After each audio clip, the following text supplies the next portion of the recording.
Welcome to yet another episode of Shortcast over Coffee. This is part 2 of my conversation with Dr. Nandita Iyer. For continuity, please do check out part 1 before moving on to part 2. In this part, Nandita and I talk about her food and music journey, especially her recent passion, Hindustani classical music. Let's get into the conversation. So you started cooking and you started to develop a taste for cooking. When did you when did you get into this scientific approach or something that has to do with nutrition? Did your background as a medico help?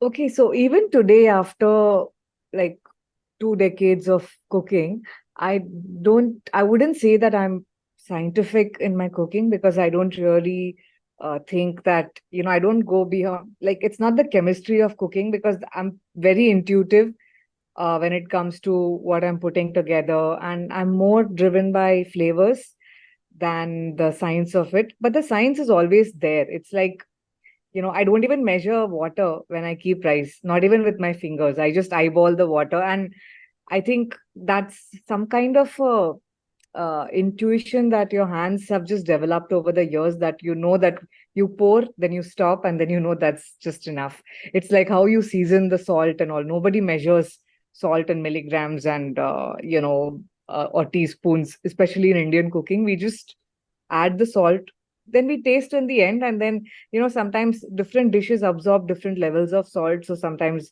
that same quantity of salt for one dish may not be right for the other dish, and the same you may add to like a curd rice and it may become over salty because there are no other spices to balance that out. So I think what we ultimately take for intuition, there's also a lot of years of practice involved in that. I think it's also a bit like music, where someone can impromptu sing a rag, alap or a vistar for half an hour, and someone may say, yeah, that's just coming automatically. But to sing that half an hour of thing, you need to have 10 years of training. That's when it comes to the level where it's intuitive. It's like also like driving, right? You don't really think, oh, now I'm going to apply the brakes, now I'm going to accelerate it. You're just doing things at a very spinal level. So I think after years and years of cooking, I mean, I also started off as a very intuitive cook, but after so many years of cooking, I think you just keep adding things the way it. But of course, when I'm writing a recipe on my blog or for my book or for my column, I always have to weigh out the things and measure it out, because if I'm adjusting something and then I need to record that when I'm writing a recipe, and that's the only time I sit with the weighing scales and I weigh everything that I'm putting in. The nutrition angle, of course, again, that's innate and that comes to me automatically. Like, I always make sure that any plate I make, or like a dish, if there's three things for lunch, I make sure that it's not carb on carb on carb. There has to be some protein and, limited use of a good fat. So that also comes naturally. And also, suppose I'm planning a weekly menu plan, I always take an overall look of the week, that, different vegetables have been included, there's enough dietary fiber, there is enough protein, and I'm not really sitting through it and thinking through everything, but just one glance and that things are right. Like, it's just that, suppose, there's like a set producer, they just see and they know that, hey, that continuity has been maintained. There are no, if it's a period film, there is no Coke bottles lying around and all. It's like basic hygiene checks, and I think years of doing something, it makes it very automatic for you to see that.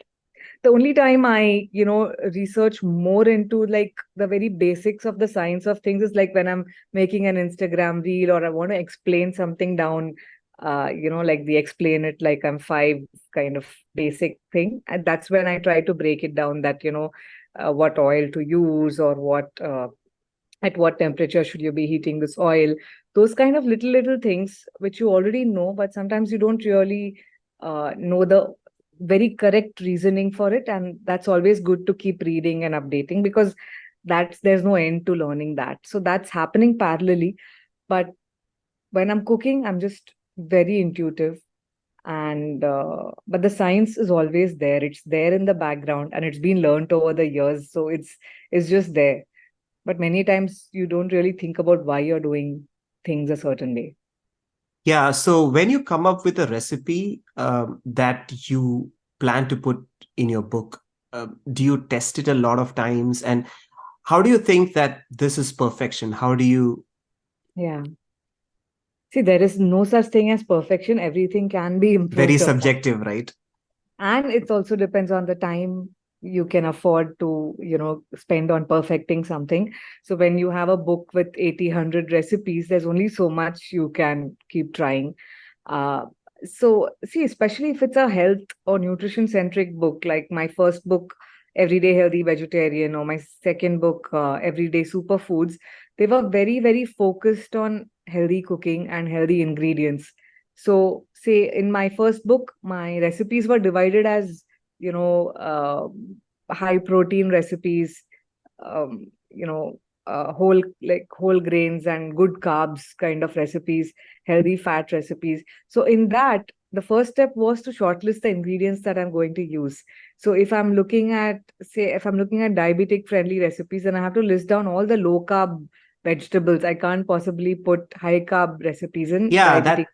that's precisely the reason why I was asking is that, you come up with uh, recipes using non-Indian, sort of so-called non-Indian produce, and sort of venturing into like uncharted territories, right? So you don't really know what will come out of it. No, I because I live in India, I'm always cooking with Indian stuff, but I may not cook an Indian recipe with the Indian produce. It's the reverse actually. Ah, So okay. so if I'm using like a white pumpkin, I may not necessarily just make a sambar with it, like the ash gourd or something like that.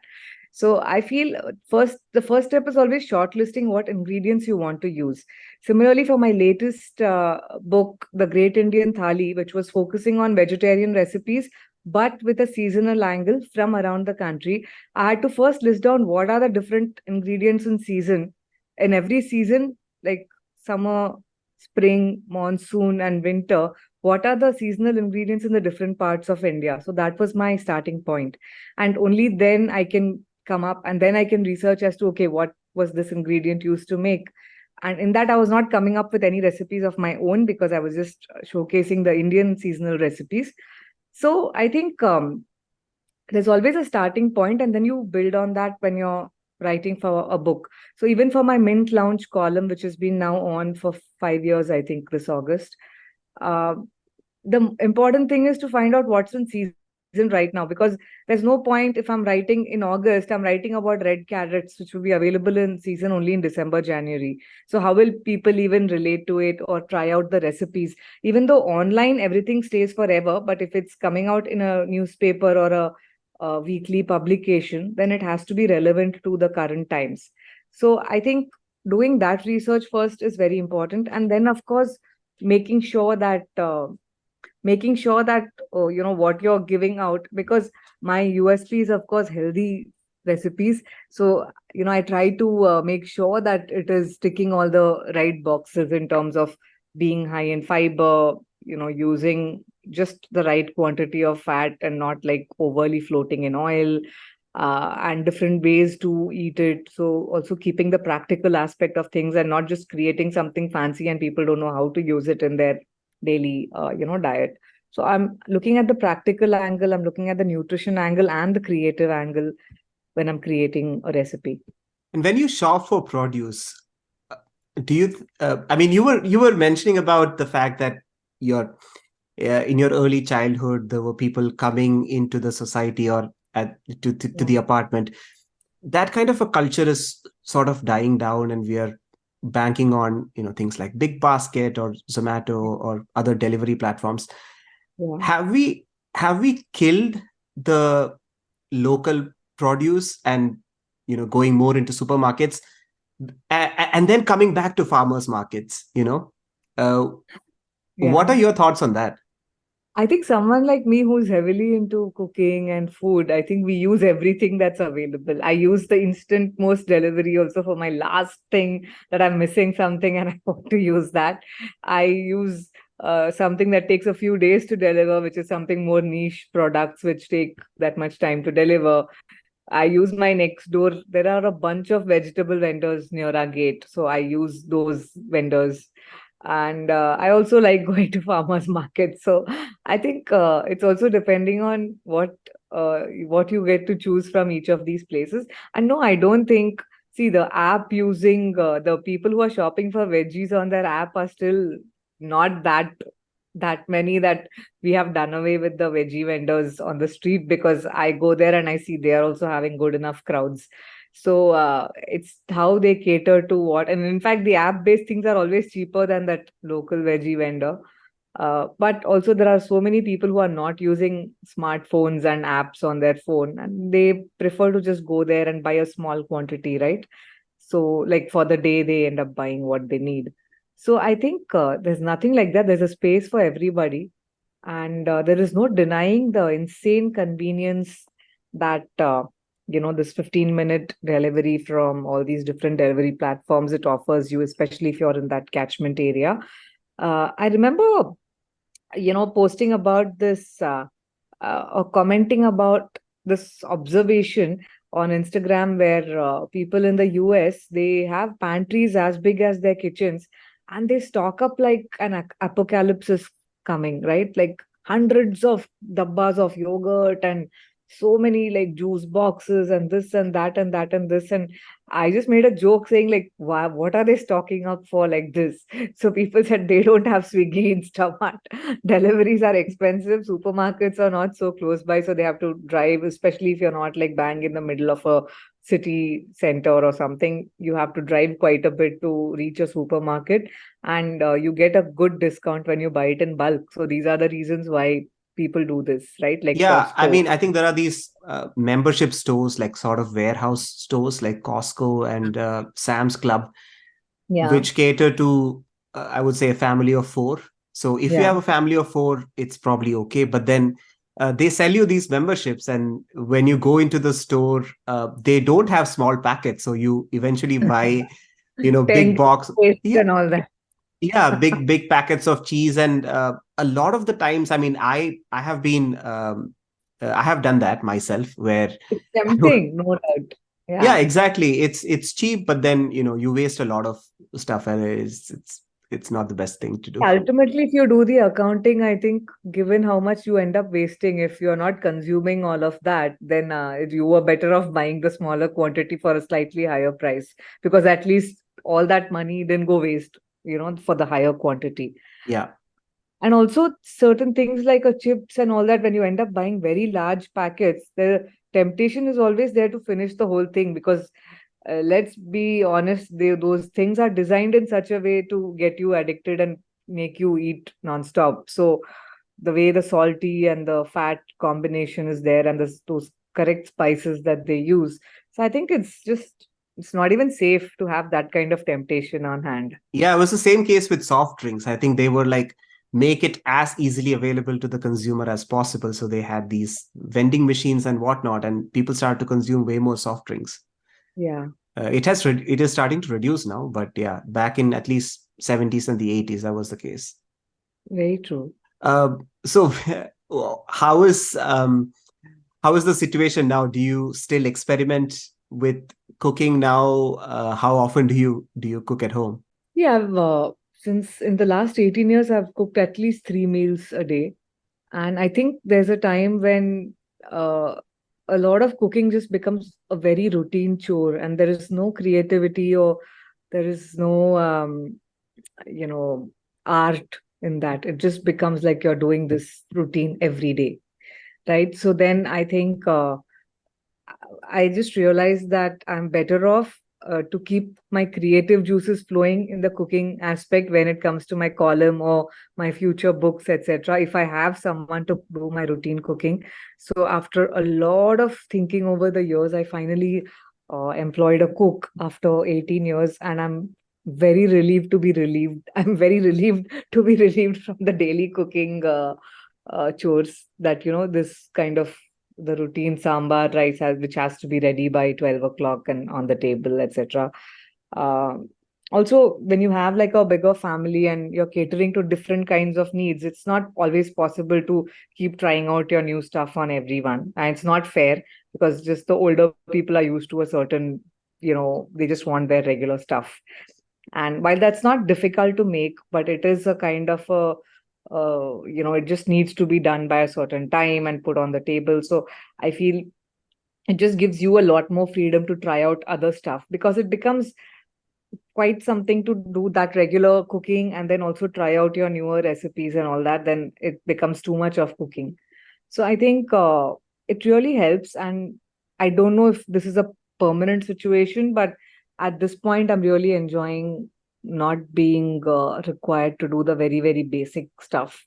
Yeah, that also means that you have now gotten a lot more time to focus on other things. Yeah. And you mentioned briefly that you've started to learn Hindustani music. When did that happen? So I have always learnt music since I was a kid. It comes with the Tamil upbringing, I guess. You either learn music or you learn dance. And dance was Uh, never in the dance picture. was not dance was not a part of the thing, because you know, having a family and grandparents who always thought very long term. They said dance everybody gives up, but music you can sing even when you're 80. So looking at the very long term prospects of an Uh, art. I mean, when even when it comes to art, they are all very fixed deposit mindset, Yes, right? what are the returns? And where will you perform? How will you go? What will you do? So at that time, I didn't know that I could have told them, boss, Vaijayantimala Bali is still dancing in her 80s. So that's not a thing. But yeah, so that's how I think they chose music. And uh, even before I started learning formally, I used to accompany my youngest aunt, uh, my mom's youngest sister, for her music classes, like a file attachment. There was no fees paid for me, but I would just go and sit with them. But it was quite something to know for my family that even without having any attention, given to me, by just being a fly on that wall, I had picked up all the songs that she was learning and I was singing like quite good. And that's when they realized, yeah, she has a good ear for music. And it's not easy to just pick up Carnatic music, right? It's not like a film song. There are a lot of nuances. It's kind of tough for a small kid of like 6 or 7 years old, right? So I could, given the fact that I could just pick up everything easily, they said, yeah, maybe she's good. And I actually started attending formal classes at 10. And I did learn for 5 odd years. That was Carnatic. And then the rigor of the 10th board exam and all that, completely unnecessary if you That's ask me when now. everyone gives up. Quit that and focus on studies. So obviously, anyway, then after that it's 12th, so no point just joining for 11th alone. So 11th is like your break here from everything. But not if you take science, because you have to still continue keeping up the studies, etc. And then after 12th, of course, I joined medicine. So there's no time to breathe also. There's no chance of joining again. So when I joined again, it was during my internship. But that time also, I used to keep getting posted in different times of the day for the duty and all. So again, having a proper schedule with a teacher was very difficult. So I had to quit that also. And it's when I actually moved to here to Bangalore in my mid 30s, is when here my one teacher was coming to my residential complex, and 3 4 people were already learning, and she's been coming for a while. But again, after I moved here also, I took a very long time to make friends, because I was just in my own cocoon, kind of new to Bangalore and not really interacting much with the people around. So nobody knew me and I didn't know too many people here, even though we were quite a close knit small community at that time. So then, when I once for Ganesh Chaturthi or something, some people said, "Why don't you sing something?" So I prepared something and I sang. And then when your people said, "Oh wow, you actually sing well. Why don't you join this class of us that we are a part of?"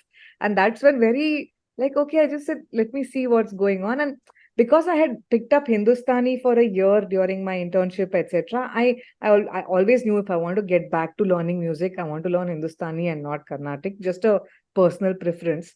And so since she was teaching Hindustani, I said, okay, I'll come. And then it's been 5 years or something since then. And during the pandemic, national award winning vocalist Sri Mahesh Kaleji, he started some online workshops, which I just signed up for. And then it was like a one off workshop, and I really enjoyed that. And after that, he also decided to start taking online classes, for which there was one very long, laborious application process. You had to submit a long clip of a rag, I mean, the whole rag sung, etc. I didn't have any hopes of getting in. I just sent it and I got selected. So then I said, okay, maybe this is a sign and I should be more serious about this and focus more on practicing regularly. Because I think after a point in classical music, you understand the concepts, but unless you practice, it's that concept can never be executed or put into, like, it can't be showcased. So I think just all these things happening, uh, and just drew me closer to the art form. And also I feel it's a very spiritual journey. I'm not a I'm a spiritual person, but I'm not a religious person. I don't believe in going to temples and doing, like, mass prayers and chanting stuff and all that. But What for me, is when what is huh? the difference between being religious and spiritual? I think religious is more to do with rituals. This is just my Okay. understanding of what, like, doing something, doing your prayers, or lighting the lamp, and going to a temple on a certain day and all those things. Uh, but for different people, your spiritual bone gets appeased by different things, right? Because some people, they like doing this and they should do this because it brings them happiness and a sense of calm. But for me, when I'm practicing my music, I feel like I can't touch my phone. Then my mind can't wander anywhere because I have to focus on the the tanpura, the tabla, that I'm focusing on the right notes of the rag. There are so many conditions to be wary of that you can't. If you're thinking here, there, your mind is wandering, you'll miss the beat, and you will not be able to sing the way you have to sing. So I think this is the deepest form of meditation and spirituality for me. And I think because I don't indulge in any other form of nurturing the spirituality, this is like a meditation, but also a meditation that gives very tangible returns, that you do realize that you are getting better. And it's, of course, meditation has tremendous returns, but it's all very intangible, right? But here you can actually, when you hear your own recording after a few months, and you realize you're getting better, so that's like an incentive to keep practicing. And also, when you're not doing this with a goal, like I have no goal that I'm going to perform on stage, or I'm going to become a musician, or I'm going to make money out of it. So for me, this is just an eternal journey with no destination. And I think that brings a sense of, it's a very different feeling, because almost everything we do in life is that, oh, I need to reach that goal. Oh, I'm going to make money out of it, or I'm going to add this degree to my name. But in this, there is no such thing. It's just very unconditional love. It's like a love between a mother and child, where there is no goal. It's always there, and it brings you tremendous joy. Growing up, did you get to go to a lot of Carnatic concerts? The reason why I'm asking is a lot of South Indians, even though Carnatic music sort of originated in South India, they love Hindustani music because it's more slow and there is more exploration of ragas. Is that something that got you attracted to Hindustani music? Not really. I didn't attend. We were living in Bombay, and my family, although they would like to listen to music at home, they were not really the outgoing concert going types. And also, maybe a few which were closer by in Shanmukananda or something like that. But I don't remember. Or, if some musicians came to our nearby temple or something, we would go. But, like, just going there for the heck of going, I don't think we did that. So I didn't have that kind of exposure. My exposure was only through my own learning of music.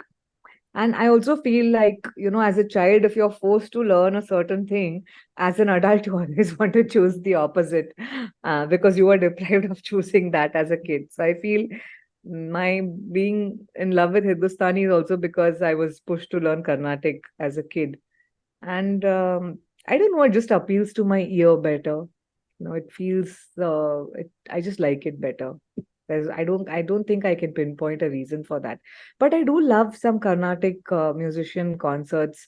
to attend even today. And all music is music. Like today at 6 a.m., I was listening to rap because my son had some new favorites, and before he leaves for school, he leaves for school very early in the morning. So morning he listens to a few songs and then he tells me that, hey, this is my current favorite and all that. And while I would shudder to even imagine that I'll be listening to this kind of rap music first thing in the morning, but ultimately I see it as music. So when my son shares with me, I just listen because I know that I I would love to know what he's listening to. So the fact that a teenage kid shares with you what they're listening to, I would always encourage that so that he continues to do it. And ultimately, it's notes, it's beats, it's rhythm, and it's in case of rap, it's some message. And I think it's just that. Uh, I don't really differentiate between different kinds of music. I can listen to anything and derive something out of it. What is your second best or second most favorite genre of music outside of maybe Indian classical or Indian Sufi? Let's club all of them together, ghazals and all of that. I think everything comes with in, like I said, I listen to everything. I have like 100 different playlists on my Spotify, and but something that's very calming for me is the old Bollywood music because I think it's very childhood nostalgia for me. That's the kind of music that would often play at home, either in cassettes or in radio, etc. So like the 50s, 60s kind of Bollywood. So I have a playlist on Spotify called Bollywood Vintage, and I think that's my comfort listening. But as I said, I don't like to stay in my comfort zone when I'm listening to music. So there's a lot of jazz. uh this the series called Bosch, where he's this policeman and he police the series called Bosch, where he's a police guy and he comes home and his house in LA is on top of a hill. So the night lights are just like the entire place below is lit up with lights, and he sits on his open deck area and he just comes home and he plays a jazz track to unwind. So those and each of those tracks was so beautiful that there are already, I thought, okay, I should make a playlist of all these tracks, and it's 5 seasons, so it's not easy. But definitely, I'm not the first one to think like this. So there were people who have already made entire playlists of 6 to 7 hours long of Harry Bosch playlists of jazz. So that's my other go-to listening. When I just want something to play in the background, I always choose that. Um, but I love live concerts, attending live concerts. I think they are a different kind of energy, and I don't really see what genre this is. I know as long as it will remotely appeal to me, I will go, because just being able to experience the music live as it's being created is like a different experience altogether. Yeah. The reason why I asked this was, I think food and music both have some sort of a similarity where the food that you grew up, we are all so resistant to change, right? Yeah, You go to a different country and let's say Japanese cuisine, it's hard to start loving it from day one. yeah. Um, so how does one sort of wire themselves to like another genre? It's just listen to it a lot of times and acquire a taste. Yeah, I think the first step is always to have an open mind, be it with food, be it with music, or any other experiences in life, right? Because if we continue to have the same experience that's in our comfort zone and that we've experienced all through our life, then you're never going to get something new in your life. You're just going to be stuck with that. And I think my grandparents' generation was somewhere in that zone because, eating the same kind of food, listening to the same kind of music. Also, one, because they lacked exposure and they lacked the means. In those days, you needed a lot of money and privilege to be able to explore things outside your comfort zone. But in today's times, it's so much easier. One, the internet has just made things open, like it has democratized things to an extent where you can, even if you don't have the ingredients, you can sit and learn A to Z about Japanese cuisine just through YouTube, right? As long as you have a phone and internet connection. You can listen to any kind of music you want in the world. You can even, virtually travel to any place you want in the world. So even though you're not physically present to experience that, you can still experience these things sitting at home. So I think having an open mind, and not, and especially in Indian food, not saying that, this has to be consumed with that. And, simple things. And even our generation, why blame our grandparents' generation? When I once posted a picture of a dosa with rajma, because hey, I had already soaked rajma and I had dosa batter at home. So I'm combining a carb with a protein and I'm happy about it and it tastes fine. But then there were people who are both the South Indians and North Indians were outraging on how dare you make this combination. I think it starts with a simple thing like that, right? Forget Indian cuisine. I'm just combining cuisine from two different parts of India, and people are thinking that's wrong. So I think you first need to stop that attitude and embrace things which you don't think are normal. But it doesn't mean just because you think something is the best thing to do or the right thing to do, that is what everybody should do. So right, so this is just being open minded is the first step. And then I don't think you need to listen to something hundreds of times to learn to appreciate it. I think you can learn that on the go. Like jazz is so complex. I think it's as complex or even more than our classical Indian classical music. But you just be in the moment and enjoy the experience of the sound that it's creating. I don't think you need to know jazz to appreciate jazz. So I feel just having an open mind and telling yourself that, hey, I'm going to appreciate this, and eventually I will love it more. But at this point, I can at least appreciate this particular experience in this moment. Yeah, I think exposure, what you said is absolutely right. In the 80s and 90s, maybe, if you wanted to taste pasta, you have to go to like a five-star hotel. But now it's so widespread. I mean, Get it on every a city. dhaba also. Yeah. Yeah, yeah. I mean, and I think the very first time I had pizza was probably when I was like 15, 16. So, well, everyone everyone knows you as a food blogger and a musician. And listeners would love to know what are your other passions and hobbies. So I have too many, which is why I wrote that book called This Handmade Life. I like to keep doing something, creating stuff with my hands, and I'm incredibly tough on myself if I'm just sitting around and lazing around. So it's just something I think my grandparents' voices and my growing up years have had that conditioning on me that just doing nothing, or like the kids these days say, I'm just chilling, that's just not in my dictionary. And I would hate to do that even for a moment. So I'm always doing stuff, learning new things. So I learned like 8 9 years ago, I went for a soap making workshop, and that's because I have a kitchen garden set up at home, and sometimes there's a lot of one kind of herb growing and I can't possibly use it in food. So then I thought, why not I try using these flowers and herbs and all in soaps. So I ended up learning that. And I started making so many soaps at home, and I was not selling them. So there's only so much you can use and keep gifting others and do stuff like that. So that's one thing. Then I got into sourdough making because I like the taste of that bread, and I said, how difficult can this be? So getting into that. Then sometimes I have a crochet phase where I'm just doing some stuff on that. But I think it also these are the activities.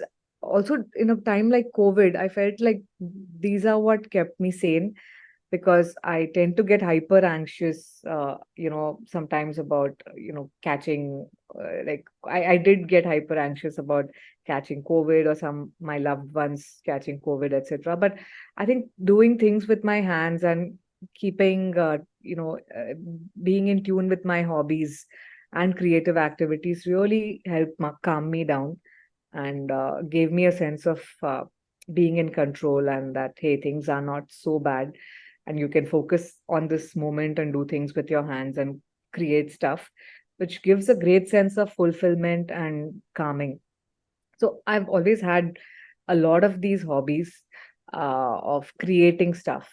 So I think in our current times, people are consuming a lot, be it watching YouTube, watching some, Instagram reels.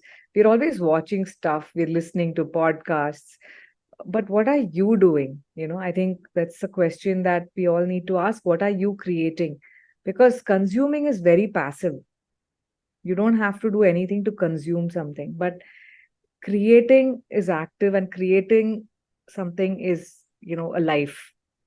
And you learn So so much in that process, you right? learn so much, you make mistakes, you learn to be patient, and you learn to appreciate that every little step you've gotten better.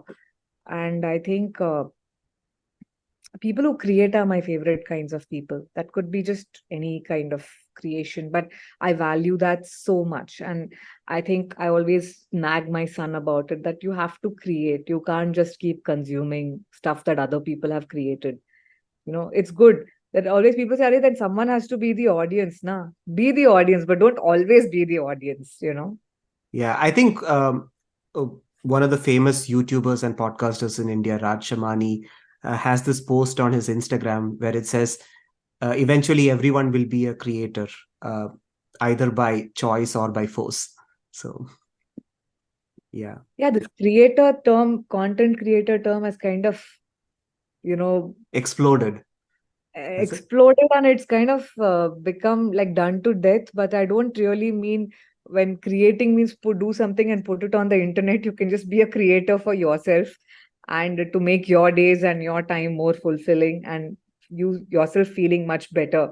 You don't need to post it online to have some kind of validation and then feel, yeah, now I'm a creator you know Right. Yeah. Well, Nandita, thank you so much for your time.